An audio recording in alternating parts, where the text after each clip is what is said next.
Olá, que bom que estamos juntos para mais essa análise. Hoje a gente vai mergulhar fundo em um dos salmos mais dramáticos e ao mesmo tempo mais cheios de esperança da Bíblia, o Salmo 34.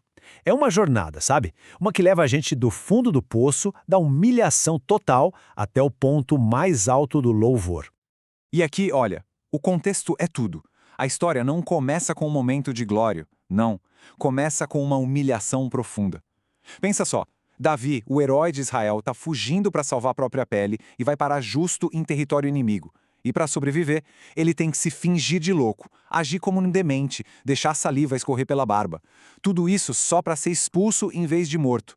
É o fundo do poço mesmo. Essa cena, que é super forte, já nos joga direto na pergunta central do Salmo. Como alguém responde a um momento desses? Como é que pode, de uma fraqueza tão explícita, de uma situação tão humilhante, nascer um hino de louvor tão poderoso e cheio de confiança? Parece não fazer sentido, né? Então, vamos ver como Davi sai dessa. A resposta dele está bem no coração da primeira parte do Salmo. E olha, é uma lição fundamental sobre o que é, de verdade, a adoração. E já adianto, não é nada do que a gente talvez esperasse. E aqui está a primeira grande virada de chave. O louvor de Davi não é um sentimento que depende do que está acontecendo. Não, é um ato da vontade. Ele decide, ele toma a decisão de bendizer ao Senhor em todo o tempo. O que isso quer dizer?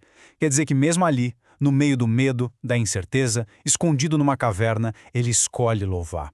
Ele não espera a tempestade passar para depois agradecer. Ele louva no meio do furacão. E o mais legal é que essa experiência não fica guardada só para ele, sabe? Não é um testemunho silencioso. Para Davi, o livramento que Deus deu para ele tem que transbordar. Ele chama outras pessoas, ele diz: "Ei, louvem a grandeza do Senhor comigo." A gratidão que era pessoal vira um convite para adorar todo mundo junto, em comunidade. Aí no versículo 7, aparece uma figura muito poderosa e protetora, o anjo do Senhor. É bem importante entender que no Antigo Testamento essa expressão não se refere a um anjo comum, um anjo qualquer. Muitas vezes ela aponta para uma teofania, ou seja, uma manifestação do próprio Cristo antes de ele se encarnar. É a imagem de um comandante divino que acampa ao redor daqueles que o temem, sabe? Oferecendo uma proteção que é pessoal e impossível de ser vencida. A partir desse testemunho tão pessoal, o tom de Davi muda. Ele passa a fazer um convite, que é para todo mundo. Um desafio, na verdade. Um desafio para que qualquer pessoa possa experimentar essa mesma bondade de Deus. É como se ele dissesse: olha, não acredita só no que eu tô falando. Vai lá e testa. Vê por si mesmo. E esse convite, ele é radical. Não se trata de aceitar uma doutrina de olhos fechados. É sobre fazer um experimento de fé. É um chamado para quem é cético, para quem está com o coração machucado, para qualquer um que queira saber se essa bondade de Deus é de verdade, se é real. O ponto central aqui é que a fé, na perspectiva da Bíblia, não é um salto no escuro. É, na verdade, um passo em direção a algo que pode ser provado. Pensa na diferença entre ler a receita de um bolo de mel e sentir o gosto do mel na boca. É isso, a fé não é só uma ideia na cabeça, é uma experiência que a gente vive, que a alma sente. Tá, mas como é que se faz esse teste? O próprio Salmo dá 3 passos bem claros. Primeiro, refugiar-se em Deus, que é o mesmo que entregar a confiança a Ele. Segundo, temê-lo, que significa viver com reverência, com respeito, se submetendo ao caminho dele. E terceiro, buscá-lo. Buscá-lo com aquela certeza de que ele providencia o que nem os mais fortes, os mais autossuficientes, que o Salmo chama de leãozinhos, conseguem por conta própria.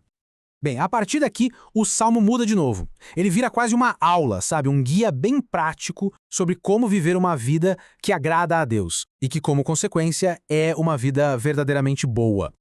Davi se oferece para ensinar o temor do Senhor. E é muito importante a gente entender o que isso quer dizer. Não é ter medo de Deus, aquele pavor que paralisa, sabe? Pelo contrário, é uma reverência, um respeito profundo que coloca a gente no nosso devido lugar. E esse respeito é o ponto de partida para toda e qualquer sabedoria. E esse respeito profundo por Deus não é algo abstrato, não fica só no campo das ideias. Ele se mostra em ações bem concretas. O Salmo até descreve uma espécie de receita para quem quer amar a vida e ter dias felizes. E o que está nessa receita? Cuidar do que se fala, evitar palavras enganosas, se afastar de verdade do mal e, mais que isso, praticar o bem e ir atrás da paz com todo o empenho. E então, o Salmo revela uma das coisas mais lindas e consoladoras da fé. Um paradoxo, na verdade. É que justamente quando a gente se sente mais quebrado, despedaçado, é aí que Deus está mais perto.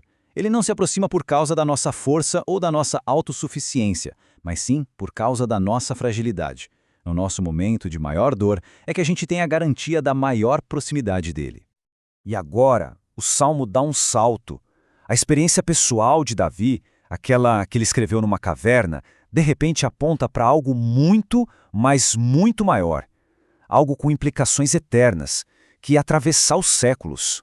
Primeiro, vamos ser realistas, porque o Salmo ele não promete uma vida sem problemas. Pelo contrário, ele afirma bem claro, muitas são as aflições do justo.